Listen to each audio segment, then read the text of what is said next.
Shekhar. The Insolvency and Bankruptcy Code Second Amendment Bill 2018.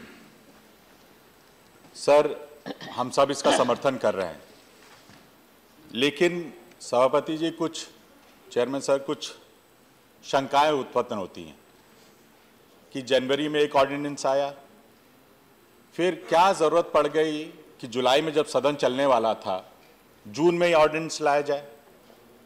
इससे आशंकाएं पैदा होती हैं लोगों के बीच, किस लिए ये ऑर्डिनेंस लाया जाता जब सदन चलने वाला। आपको मालूम है जुलाई में सदन चलेगा, इतनी क्या जल्दी थी कि उसके लिए ऑर्डिनेंस लाया जाए।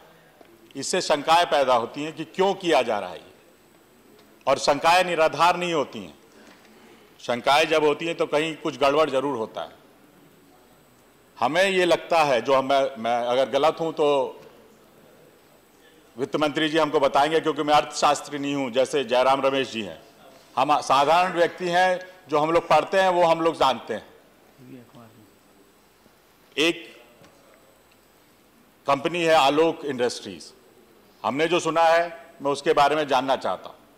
उसने लोन लिया 30,000 करोड़ का, और एक बहुत बड़ा घराना उसको 5,000 करोड़ में खरीद लेता है। तो इससे क्या पता चलेगा? जो अभी बताया कि वही मैं तो पहली बार सुन रहा हूं, क्योंकि हम लोग को ये नहीं पता हेयर कट, मैं हेयर कट हो रहा कि मुंडन हो रहा ये नहीं पता चल रहा है।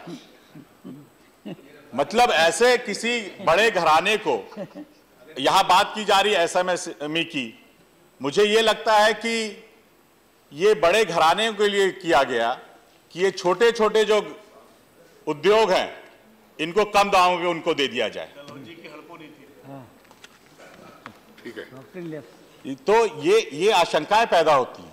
इसको वित्त मंत्री जी को बताना पड़ेगा लोगों के बीच कि क्यों ऐसा हो रहा है। वही अभी भूषण स्टील का भी है, बेनामी सीमेंट का है, ऐसी कई कंपनी है, ऐसा कई कंपनियां ऐसी हैं जिनका ये हो रहा है। तो ये क्यों हो रहा है?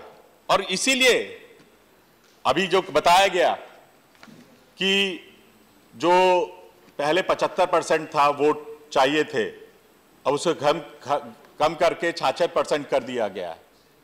ये क्यों करा गया? जो हम लोग सुन रहे हैं, अगर मैं गलत हूं तो आप उसको सुधारिएगा, कि किसी का कंपनी को खरीदने के लिए उसको बस 72% वोट मिले तो उस परसेंटेज को ही कम कर दिया गया।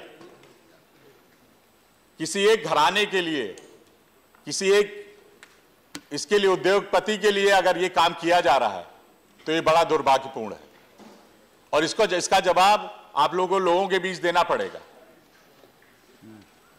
अगर ये जो कम कर दिया गया है, और कुछ चीजों में तो 51% कर दिया गया है, तो मैं ये चाहूंगा जब वित्त मंत्री जी या राज्य मंत्री जी अपना जवाब दें तो हम लोग को जरूर इससे लाभान्वित कराइएगा कि ऐसा क्यों किया गया। ये कहना कि अमेरिका और इंग्लैंड में किया जाता है, ये आप पहले नहीं जानते थे? जब इसको बिल 2016 में आप लाए तब आपको नहीं पता था कि अमेरिका और इंग्लैंड में 51% है। हमको वो करना चाहिए। और ये उदाहरण देना, अमेरिका इंग्लैंड, भारत अमेरिका और इंग्लैंड नहीं है, भारत भारत है। भारत के कानून भारत के हिसाब से बनने चाहिए। अपने आप भाषण में कहें कि वहां होता है तो इसलिए यहां भी होगा, तो वैसे तो बहुत चीजें बदलनी पड़ेंगी हम लोगों को। मैं एक बात और कहना चाहता हूं कि मेरे पहले ये था कि एक कंपनी एक ही के लिए बिड कर सकती है। अब कंपनियों को कह दिया गया कि आप जितने कंपनी के लिए बिड कर सकते हैं जो इसमें आएंगी। इससे तो साफ साफ ये लगता है, जो अभी बात हमारे रवि वर्मा जी कह रहे थे, कि इस देश का 1% जो लोग हैं वो 73% संपत्ति के ऊपर मालिक हैं। आप लोग चाहते हैं कि अगले कुछ सालों में वो 99% की संपत्ति के मालिक हो जाए। इससे यही साबित होता है, और कोई चीज नहीं है, कि सारी चीजें कुछ लोगों के हाथ में आ जाएं। हम लोग चाहते हैं कि इसका सही तरह से इस्तेमाल हो इस लॉ का। ऐसा ना हो कि कुछ लोगों को बस लाभान्वित करने के लिए कानून बनाए जाए हम लोग के देश में। और मैं ये बात तो इसलिए कह रहा हूं कि पहले भी हुआ है और होता आ रहा है, इसको हम लोग को रोकना होगा। मैं सबसे बड़ी बात जो माइक्रो, स्मॉल और मीडियम इंडस्ट्री एंटरप्राइजेस के बारे में बोला जा रहा है, ये कहां रह जाएंगी, ये कहां रह जाएंगी?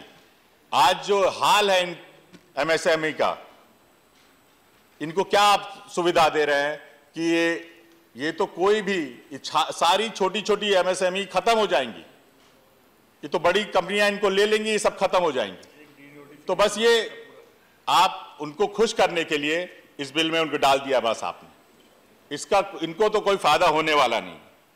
मैं फिर से आपसे अनुरोध कर रहा हूं, बार बार ऑर्डिनेंस लाकर लोगों के बीच शंका मत पैदा करिए। ये बस मुझे लगता है ऑर्डिनेंस हम ही, ये जो